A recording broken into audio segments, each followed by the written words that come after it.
Hello, নমস্কার। আমি স্বর্ণালী। লাইভে এলাম কারণ আসতে বাধ্য হলাম। আমি জানি যে এই মুহূর্তে এ রাজ্যের একটা প্রান্ত সন্দেশখালী, সেখানে যা চলছে সে সম্পর্কে আপনারা অনেকেই জানেন, খবর রাখছেন। আমাদের দুর্ভাগ্য যে বেশ কিছু মিডিয়া হাউস, বেশ কিছু নিউজ চ্যানেল সেগুলো খুব সন্তর্পণে অ্যাভয়েড করে চলে যাচ্ছে। তাদের মনে হচ্ছে সেগুলো হয়তো না দেখালেও চলে, বাট আমরা রিপাবলিক বাংলা টানা কভারেজ চালিয়ে যাচ্ছি। এবং যে কারণে লাইভে আসা, আমি জানি না যে সন্দেশখালীটা এই রাজ্যের অংশ কিনা, আমরা জানি না সন্দেশখালীটা এই দেশের অংশ কিনা। এটা 2024 সাল, আমাদের হাতে 5G মোবাইল রয়েছে। আমরা কথায় কথায় ফেসবুকে বিপ্লব করি, অনেকে গুরুত্বপূর্ণ ভারী ভারাক্কাম পোস্ট দেন, অনেকে অনেক বিষয় নিয়ে তারা চিন্তিত হয়ে পড়েন, মাথা ব্যথা হয়ে পড়ে। রাম মন্দির থেকে শুরু করে আরো অনেক বিষয় আমি দেখি, দেশ দশ বিদেশ অনেক বিষয় নিয়ে তারা চিন্তিত থাকেন, হামাস থেকে শুরু করে। আর আমাদের রাজ্যের আরেকটা প্রান্ত সন্দেশখালী, আমি লিখছিলাম, লেখার সময় নাম তো শোনাই হোগা, সন্দেশখালীর নাম নিশ্চয়ই জানেন আপনারা। সেখানে কি চলছে এতগুলো বছর ধরে? এই রাজ্যের সরকার এত ঘটা করে লক্ষ্মীর ভান্ডার থেকে শুরু করে অনেক কিছু প্রকল্প, অনেক শ্রী, অনেক সাথী এই রাজ্য সরকারের প্রকল্পে রয়েছে। এবছরের যে বাজেট হয়েছে সেই বাজেটেও 1000 টাকা থেকে 500 টাকা থেকে বাড়িয়ে লক্ষ্মীর ভান্ডার 1000 টাকা করে দেওয়া হয়েছে জেনারেল কাস্টের জন্য, আর বাকি যে SC ST আদার্স তার জন্য সেটা করে দেওয়া হয়েছে 1200 টাকা। আমার প্রশ্ন, সন্দেশখালীর এই মায়েরা, বোনেরা, দিদিরা, তারা কি কারোর বাড়ির লক্ষ্মী নন? তাদের জন্য কোন ভান্ডার, কোন শ্রী, কোন সাথী রয়েছে? শুনতে শুনতে কান গরম হয়ে যাচ্ছে। যত ভাবছি, যত দেখছি, তাই শেয়ার করার জন্য লাইভে আসা। ভাবতে পারেন, সেখানে বলা হচ্ছে প্রত্যেক দিন রাতে ঠিক করা হয় কার বাড়ি থেকে কার বাড়ির বউকে ডেকে পাঠানো হবে, এবং সেখানে স্পেসিফিকেশন থাকে, বার্গেনিং থাকে। তারা বলছেন, আই এম এক্সট্রিমলি সরি, আমি আন্তরিকভাবে দুঃখিত, আমরা সেই সমস্ত বাইট চালিয়েছি, বাইট চালিয়েছি, কারণ আমার মনে হয়েছে চালানোটা উচিত, শোনাটা দরকার আপনাদেরও।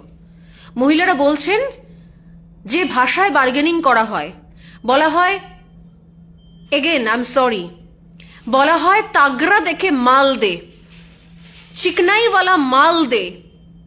এটা হচ্ছে ল্যাঙ্গুয়েজ? এদেরকে প্রশ্রয় দিয়ে রেখেছে তৃণমূল কংগ্রেস সরকার, আর এই জিনিসগুলো দিনের পর দিন এদেরকে সহ্য করতে হচ্ছে। বড় বড় বিপ্লবী, বুদ্ধিজীবী, কৌশিক সেন, অপর্ণা সেন, আরো তো অনেক শুনি আমি নাম। ফেসবুকে মাঝে মাঝে দেখি বড় বড় বিপ্লব দেখান অনেকে, বড় বড় পোস্ট, গুরুগম্ভীর আলোচনা, কাগজ দেখাবো না, এই দেখাবো না। কোথায় তারা? দেখা হয় নাই, শুধু ঘর থেকে 2 পা ফেলিয়ে সন্দেশখালীতে যাচ্ছে না কেন এখনো পর্যন্ত? সন্দেশখালীকে চেনে না নাকি তারা? নাকি সময় পাচ্ছেন না শুটিং এর মাঝখানে?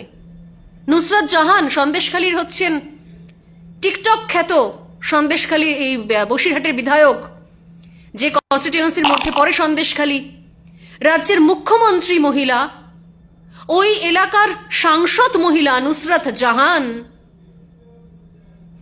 সায়নী ঘোষ, দুদিন আগে শুনছিলাম রাম মন্দির হলে কি হবে, বাটি হাতে ভিক্ষে করতে বসবে। শিবলিঙ্গ নিয়ে নাকি অনেক বিপ্লব করে ফেলেছেন, কি না কি পড়াতে হবে। তা শিবলিঙ্গকে নিয়ে যিনি বিপ্লব করেছেন তিনি যাবেন নাকি শেখ শাহজাহানদের একটু ডেরায়, তাদেরকে একটু সাজেশন দিতে, গাইড করতে? ভাবতেও অবাক লাগে, নিজের লজ্জা হয়। সেখানে মা বোনেরা রাস্তায় নেমে বলছেন তাদের ঠিক করা হয়। 40-এর ওপারে কে আছে, চলবে না। 40-এর নিচে কে আছে, 20-র নিচে কে আছে। যদি সকালবেলা বাড়ির মাকে নিয়ে যাওয়া হয়, তাহলে বিকেলবেলার জন্য বাড়ির মেয়েটাকে পাঠিয়ে দেওয়া হয়।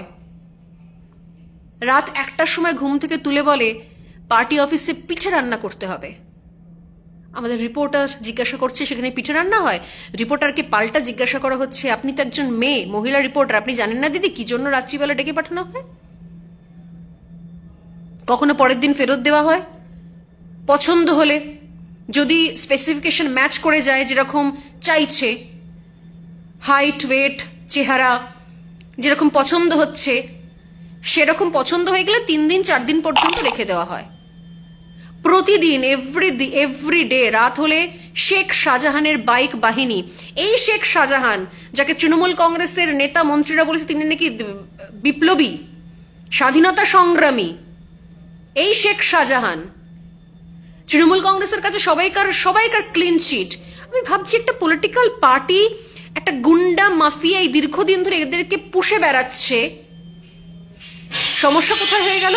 কোনো স্ক্যাম হলে, তদন্ত হলে, ইডি আসার সময় এই শেখ শাহজাহান বাহিনী তাদেরকে মারধর করার জন্য পাঠিয়ে দিয়েছিল। রাত হলে শেখ শাহজাহানের বাহিনী, শিবু, উত্তম, আরো অনেকে গ্যাং পুরো গ্রাম ঘুরে বেড়ায়, গ্রামের পর গ্রাম। কোন বাড়ি বেঁচে ফাঁকা আছে, কোন বাড়িতে এখনো পর্যন্ত তাদের থাবা বসানো হয়নি, মাঝরাত্রিবেলা দরজা নেড়ে ডেকে পাঠানো হয়। আর যদি কেউ কোনো কথা না শোনে, যদি কেউ বলে কি কিছু শুনবো না, যাব না, তাহলে বাড়িতে সাদা থান পাঠানো হয়। সেই সিপিএম এর কালচার। আমরা সত্যি সত্যি অতখানি ডিটেলে জানি না, কারণ আমরা তো শহরের মেয়ে। আমি স্বর্ণালী সরকার, আমার কথা বলছি। কলকাতার মেয়ে, কলকাতায় বড় হয়েছি, শুনি আমি বড়দের মুখে, গুরুজনদের মুখে, যারা আমার জেলার বন্ধু বান্ধব আছেন তাদের বাড়িতে আমি যখন যাই, তার বাবা মারা বলে তোমরা তো সিপিএম এর আমল দেখোনি, শুনি আমি। কিন্তু সেই কালচার এখনো চলছে। পার্থক্য একটাই যে সিপিএম এর আমলে যারা গুন্ডা মাফিয়া ছিল তাদেরকে এই আমলে একটা পলিটিক্যাল আইডেন্টিটি দিয়ে দেওয়া হয়েছে। ভাবা যে এখনো পর্যন্ত এগুলো চলছে, কোথায় রয়েছি আমরা ভাবুন। এই ইস্যুগুলোকে কারোর ইস্যু বলে মনে হচ্ছে না। আমরা বলি যে ভোট ব্যাংকের রাজনীতি, তাহলে আপনি বলবেন তাহলে যদি ভোট ব্যাংকের রাজনীতি হয় দিদি, তাহলে এই সমস্ত মহিলাদের এই অবস্থা কেন? এরা ভোট দিতে পারে না। শুনে নিন রিয়েলিটি। এই শেখ শাহজাহানরা শয়ে হাজারে রোহিঙ্গা বর্ডার ক্রস করিয়ে ঢোকাচ্ছে বলে অভিযোগ রয়েছে এদের বিরুদ্ধে। রীতিমতো ক্যাম্প করে, টেন্ট বানিয়ে এরা রোহিঙ্গাদের আশ্রয় দেওয়ার কাজ করে, এরকম অভিযোগ রয়েছে। অভিযোগ রয়েছে তাদের এখানকার এদেশের নাগরিকত্ব পাইয়ে দেওয়ার জন্য তাদের voter ID card, pan card, ration card এগুলো বানিয়ে দেওয়ার কাজ হয়, এবং সেখানেও তাদের ব্যবসা রয়েছে। শাসক দেখছে আমি রিপ্লেসমেন্ট পেয়ে যাচ্ছি, ভোট ব্যাংক পেয়ে যাচ্ছি, অথবা এদেরকে ছেড়ে দাও, এরা যা খুশি করে করুক, যত পারে স্বেচ্ছাচারিতা করে যাক, এদেরকে ছেড়ে দাও। আর তার বিনিময়ে তারা এইটা চালিয়ে যাচ্ছে দীর্ঘদিন ধরে। এটা কোনো সুস্থতার লক্ষণ? বড় বড় বাতেলা মারেন যারা বসে বসে, বাংলা, বাঙালি, এই বাংলা পক্ষ বলে একটা রাবিশ গ্রুপ আছে, বাংলাদেশের জামাতের সঙ্গে কাজ করে বলে অভিযোগ। বড় বড় বাতেলা কোথায় তারা? সায়নী ঘোষ কোথায়? নুসরাত জাহান কোথায়? মিমি চক্রবর্তী কোথায়? লাভলি মৈত্র, আগের দিন আমি শুনছিলাম তৃণমূল কংগ্রেসের বিধায়ক, কটা সিরিয়াল করেছে কেউ জানে না, কটা সিনেমা করেছে বলতে পারবে না নিজে। সে লাভলি মৈত্র তিনি বলছেন যে তৃণমূল কংগ্রেসের দলটা করবেন, মনে রাখবেন দল না থাকলে কিন্তু রোজগার থাকবে না। এইটা হচ্ছে তৃণমূল কংগ্রেসের যারা মহিলা ব্রিগেড তাদের ভাষা। শাসক দল একটা পলিটিক্যাল পার্টি, তার মহিলা ব্রিগেডের ভাষা। সেক্ষেত্রে তার যে গুন্ডা ব্রিগেড, তারা যে বাড়ি বাড়ি থেকে ঘুরে ঘুরে মেয়ে তুলবে না, এইভাবে যে বার্গেনিং করে আজ মা, কাল দিদি, পশু বৌদি, পশু বোন, ছি। এবং এই কথাগুলো যেগুলো আমি এই মুহূর্তে লাইভে বলছি, এই কথাগুলো একটাও আমার কথা নয়, এই কথাগুলো সন্দেশখালীর যে শয়ে মহিলারা রাস্তায় নেমেছেন তাদের কথা। আজকে দিনভর ইনফ্যাক্ট আমার শো সোজাসুজি স্বর্ণালী মেয়ে, সেখানে ওনাদের কথা তুলে ধরেছি। একজন সাংবাদিক হিসেবে যতখানি তুলে ধরা সম্ভব ততখানি তুলে ধরেছি। কিন্তু এটাও ঠিক, ওনাদের কথা শুনতে শুনতে মাথা কান গরম হয়ে যাচ্ছে, রক্ত গরম হয়ে যাচ্ছে। প্রশ্ন করতে ইচ্ছে করছে যে এইটা আমার বাংলা? সত্যি তাই। এই জন্য বোধহয় একটা শ্রেণী, একটা ক্লাস পশ্চিমবঙ্গ ছেড়ে চলে যাচ্ছে, হয় বিদেশ চলে যাচ্ছেন তারা লেখাপড়া শিখে চাকরি নিয়ে, না হয় অন্য অন্য রাজ্যে চলে যাচ্ছেন, ব্যাঙ্গালোর চলে যাচ্ছেন, দিল্লি চলে যাচ্ছেন। কেউ এখানে থাকতে চাইছে না। কারা থাকবে এখানে শেষ পর্যন্ত? রোহিঙ্গারা। যারা বাংলাদেশ থেকে আসছে বর্ডার ক্রস করে, তারা থাকবে এবং এই কালচার তৈরি হবে। কোন জায়গায় দাঁড় করাচ্ছে আমাদের এই পশ্চিমবঙ্গকে, এই রাজ্যকে, আমার মনে হয় এটা আস্তে আস্তে সবার ভেবে দেখা উচিত। এবং যারা সো কল্ড বুদ্ধিজীবী, তারা যে আসলে নিজেদের স্বার্থে, নিজেদের পুরস্কার, নিজেদের সিনেমা, নিজেদের সিরিয়াল, নিজেদের কবিতার বই, গানের অনুষ্ঠান, এটার স্বার্থে তারা যে বিকিয়ে দিয়েছেন নিজেদের বোধ, বুদ্ধি, চেতনা, আরো একবার স্পষ্ট হয়ে যায়। আমি শুনছিলাম গতকাল পুলিশ বলছে উত্তম সর্দার, যাকে লোকজন মারতে গিয়েছিল, আরেকজনের বাড়ি জ্বালিয়ে দিয়েছে, আরেকজনের পোল্ট্রি ফার্মে আগুন লাগিয়ে দিয়েছে, পুলিশ দৌড়াচ্ছে মুরগি ধরার জন্য। পুলিশ শেখ শাহজাহানকে ধরতে পারে না। পুলিশ এতদিন পর্যন্ত সেখানে একটা কমপ্লেন লজ করাতে পারেনি, একটা কমপ্লেন অ্যাকসেপ্ট করতে পারেনি। বাড়ির মেয়েরা, মহিলারা কমপ্লেন লেখাতে আসলে বলতো যে শেখ শাহজাহানের কাছে চলে যান, আমাদের কাছে এসছেন কেন? সেই পুলিশ দেখছি আজকে মুরগি ধরতে দৌড়চ্ছে, কেননা মানুষজন রেগে গিয়ে পোল্ট্রি ফার্মে আঙুল লাগিয়ে দিয়েছে। এটা হচ্ছে রাজ্যের পুলিশ। আমার মনে আছে আমি যখন কামদুনি নিয়ে দিনের পর দিন শো করে গেছি, হাঁসখালি নিয়ে দিনের পর দিন শো করে গেছি, তখন অনেকে বলছেন যে এটা তো বিজেপির ইস্যু। ভাই, তোরা সব বিজেপি দেখ, রাম মন্দিরও বিজেপি, কালিয়াগঞ্জেও বিজেপি, সন্দেশখালীতেও বিজেপি, সব বিজেপি দেখ। আর আস্তে আস্তে আমাদের বাংলার এই অবস্থা এই জায়গায় এসে দাঁড়িয়ে যাবে। একটা শ্রেণী সোশ্যাল মিডিয়ায় বিপ্লব করে যাবে, আর একটা শ্রেণী তৃণমূলের আনুকূল্য পাওয়ার জন্য, তৃণমূলের ইস্যুতে তখন মোমবাতি নিয়ে রাস্তায় বেরোবে, বিপ্লব করবে। আর একটা শ্রেণী এই রাজ্যের বিভিন্ন প্রান্তের মা বোনের, তাদের বাড়ি থেকে প্রতিদিন ডাক আসবে কড়া নেড়ে। গতকাল এই বাড়ি থেকে বৌদি তুলেছি, আজকে এই বাড়ি থেকে কাকিমা নিয়ে যাব, এই হচ্ছে অবস্থা। এটা হচ্ছে ভাষা। আমি জানি না, আমি আজকে কিভাবে নিজের শো করেছি, এবং দুর্ভাগ্য আমাদের একটা অংশের মিডিয়া পর্যন্ত এই খবরগুলো দেখাচ্ছে না, দেখাবার প্রয়োজন বোধ করছে না। আমি দেখছিলাম গতকাল যখন সন্দেশখালী মহিলারা রাস্তা নেমে পড়েছেন, কিছু কিছু মিডিয়া তারা জাস্ট মমতা বন্দ্যোপাধ্যায়ের বাজেট কেটে রেখে দিয়েছিল লাইভে। সিরিয়াসলি, চন্দ্রিমা ভট্টাচার্য বাজেট পেশ করছেন, মমতা বন্দ্যোপাধ্যায় কথা বলছেন, সেটা কেটে রেখে দিয়েছে। সেখানে কি বলা হচ্ছিল? ফিরিস্তি দেওয়া হচ্ছিল। সরকার কোন কোন খাতে কত কত ব্যয় করেছে, সরকার কি কি জনকল্যাণমূলক কাজ করেছে, মহিলাদের জন্য কত কি এগিয়ে দিয়েছে, তার ফিরিস্তি দেওয়া হচ্ছিল। তাদের মনে হয়েছে সেইটা বেশি ইম্পর্টেন্ট। সন্দেশখালীর মহিলারা কি অভিযোগ করছে সেটা ইম্পর্টেন্ট নয়। এই হচ্ছে অবস্থা। আমার বিশ্বাস নিশ্চয়ই সায়নী ঘোষ, নুসরাত জাহান, লাভলি মৈত্র, হ্যাঁ, এবং আরো অনেক বুদ্ধিজীবীরা যারা বিভিন্ন সময় বড় বড় ব্যানার ফেস্টুন নিয়ে রাস্তা নেমে পড়েন, সোশ্যাল মিডিয়ায় বিপ্লব করেন, তারা নিশ্চয়ই সন্দেশখালী নিয়ে 2-4 লাইন কবিতা টবিতা লিখবেন। কিন্তু আমি জানি এর পরিণতি কি হবে। আর আমিও বলি, আপনারাও যারা সাধারণ মানুষ, আমি জানি না এই লাইভ কজন দেখছেন, শুনছেন, কতজনের কাছে গিয়ে পৌঁছবে, আপনারাও একটু জেগে উঠুন। অনেক হয়েছে। রাজনীতির ঊর্ধ্বে গিয়ে যদি মানুষ নিজের সম্মানের সঙ্গে থাকতে না পারে, আপনারা ভাবছেন যা হচ্ছে সন্দেশখালীতে হচ্ছে, আমার বাড়ি অব্দি তো আসছে না, আমার ফ্ল্যাট অব্দি তো আসছে না, তাহলে বলে রাখি, যে আগুন নিয়ে আমরা কোথাও দৈনন্দিন জীবন কাটাচ্ছি, যে আগুনের পাশে, সন্দেশখালী এখান থেকে কত দূর? যদি এই পরিবেশ, এই কালচার, এটাকেই প্রশ্রয় দেওয়া হয়, এটাই আমাদের ভিত হয়ে দাঁড়ায়, এটাই পশ্চিমবঙ্গের রিয়েলিটি হয়ে দাঁড়ায়, তাহলে কোথাও গিয়ে আপনার পরিবার, আমার পরিবার সুরক্ষিত থাকবে না। সারা জীবন আপনি আপনার বাড়ির স্ত্রী, মেয়ে, বোন, মাকে শুধু ফ্ল্যাট বা কমপ্লেক্সের মধ্যে আটকে রাখতে পারবেন না। যদি এদের কোনো রকমের শাস্তি না হয়, কোনো রকম পরিণতি না হয়, যদি এরা এরকম বুক ফুলিয়ে এই সময় দাঁড়িয়ে, আমি শুনেছিলাম অনেক আগে এগুলো হতো, এই সময় দাঁড়িয়ে যদি এরা এগুলো করতে পারে দিনের পর দিন, তাহলে কিন্তু এর পরিণতি কখনো ভালো হতে পারে না, নেভার। এই হচ্ছে অবস্থা। আমি ফেসবুক লাইভ করতে করতে দেখছি এখানেও অনেকে চলে এসছেন এবং অনেকে কমেন্ট করছেন।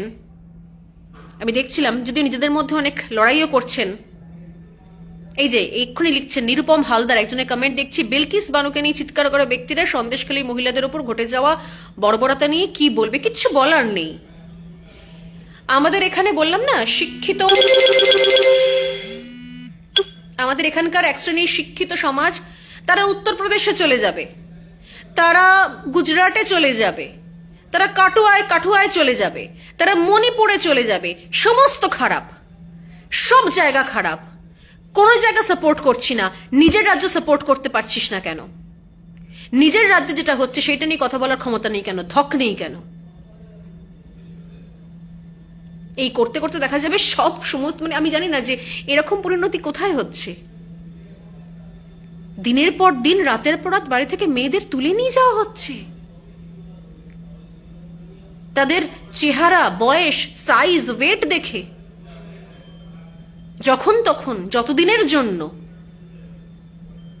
এটা কোন পরিবেশে রয়েছি আমরা? আমাদের রাজ্যের মানুষজন, আমি জানি না, তারা নিঃসন্দেহে বুঝতে পারছেন। আমরা যতটা সম্ভব রিপাবলিক লাইভ কভারেজ করছি, আমি জানি না কাল থেকে আমরা লাইভ কভারেজ করতে পারবো কিনা, কারণ আজকে থেকেই পুলিশ সেখানে রীতিমতো অ্যানাউন্সমেন্ট করা শুরু করে দিয়েছে। হয়তো মেবি কাল থেকে সেখানে আরো বেশি কড়াকড়ি হয়ে যাবে, কারণ এই সমস্ত ক্ষেত্রে তো পুলিশ খুব অ্যাক্টিভ, আপনারা জানেন। ইডি সিবিআই শেখ শাহজাহানকে ধরতে গেলে পুলিশের টিকিও দেখতে পাওয়া যায় না, তখন শাহজাহানের গুন্ডা বাহিনী ইডি সিবিআই কে মারে। এবং এবং ঘটনাচক্রে রাজ্যের শাসক দলের প্রশ্ন, এত ইডি সিবিআই আসার কি আছে এখানে? অন্য রাজ্যে যাক না। তো এই ধরনের যে স্বেচ্ছাচারিতা, এই যে নোংরামো চলছে, সেটা এ রাজ্যে কেন চলছে? এত তোলাবাজি, এত কাটমানি, এত অপরাধ, এবং সেগুলোকে চেপে রাখা, দমন করে রাখা। আজকে নিউজ চ্যানেলকে, রিপাবলিক বাংলাকে সন্দেশখালীতে খুঁজে খুঁজে খবর বার করতে হলো না। সন্দেশখালীর মেয়েরা, মহিলারা, তারা রাস্তায় নেমে এলো বলে রিপাবলিক বাংলা গেল।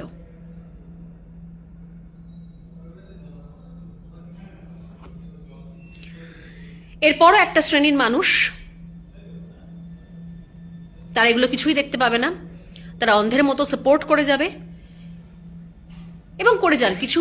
এটা যার যার ব্যক্তিগত বিষয়, কিন্তু মনে রাখবেন যে আমি দেখছিলাম যে একসময় নন্দীগ্রামের শেষ দিকের পরিণতি, নেতাইয়ের ঘটনা, এমনকি শুটিয়ে গণধর্ষণ পর্যন্ত মনে পড়ছিল, কারণ গতকাল স্টুডিওতে এসেছিলেন বরুণ বিশ্বাসের দাদা, যে সেখানে শুটিয়ায় কি চলতো। শহরে বসে থেকে শহরটুকুকে শুধুমাত্র চিনে আপনার পশ্চিমবঙ্গের আসল ছবির আইডিয়াও করতে পারবেন না। যদি ক্ষমতা থাকে, সৎ সাহস থাকে, আমি প্রত্যেককে বলবো, যারা শাসক দলকে সাপোর্ট করছেন, যাদের চোখে অন্য সমস্ত পলিটিক্যাল পার্টি খারাপ, একমাত্র শাসক এখানকার রুলিং পার্টি ভালো, বা যারা অন্য কোনো পলিটিক্যাল পার্টিকেও সাপোর্ট করছেন, বিজেপিকে সাপোর্ট করেন, কংগ্রেসকে সাপোর্ট করেন, সিপিএম কে সাপোর্ট করেন, হোয়াট এভার, যে কোনো পলিটিক্যাল পার্টিকে আপনি সাপোর্ট করতে পারেন, কোনো পলিটিক্যাল পার্টিকে আপনি সাপোর্ট না করতে পারেন, আমার মনে হয় একবার ঘুরে আসুন। অনেক তো যান উইকেন্ডে, দীঘা, মন্দারমণি, এই ওই সেই, প্রচুর রিসোর্ট, প্রচুর উইকেন্ড ডেস্টিনেশন হয়ে গেছে, যান না। সপরিবারে স্ত্রী, পুত্র, কন্যা সহ একটু সন্দেশখালী ঘুরে আসুন। তারপর সমস্ত পলিটিক্যাল পার্টির রং ছেঁটে ফেলে অনেস্ট রিপ্লাইটা আমার পোস্টে এসে দিয়ে যাবেন। আমি অপেক্ষা রইলাম আপনাদের। না বিজেপি, আই রিপিট, না বিজেপি, না তৃণমূল, না কংগ্রেস, না সিপিএম, কোন রাজনৈতিক, না আইএসএফ, কোন রাজনৈতিক পার্টির চশমা পরে দয়া করে সন্দেশখালী নিয়ে বিচার করতে যাবেন না। দয়া করে এই রাজ্যটা নিয়ে বিচার করতে যাবেন না। যদি ক্ষমতা থাকে, সৎ সাহস থাকে, ধক থাকে, বুকের পাটা থাকে, তাহলে নিজের গোটা ফ্যামিলি নিয়ে সন্দেশখালীতে উইকেন্ড ট্রিপ করে আসুন। তারপর এসে সেই চশমার, সেই পার্টির চশমাটা খুলে রেখে আমার পোস্টে কমেন্ট করুন। ওকে, চললাম, বাই, গুড নাইট, শুভরাত্রি। এক টানা খবর করে যাচ্ছি আমরা সন্দেশখালী নিয়ে, এবং আগামীকালও কভারেজ করব, যদি সেখানে ঢুকতে পারে আমাদের রিপোর্টার।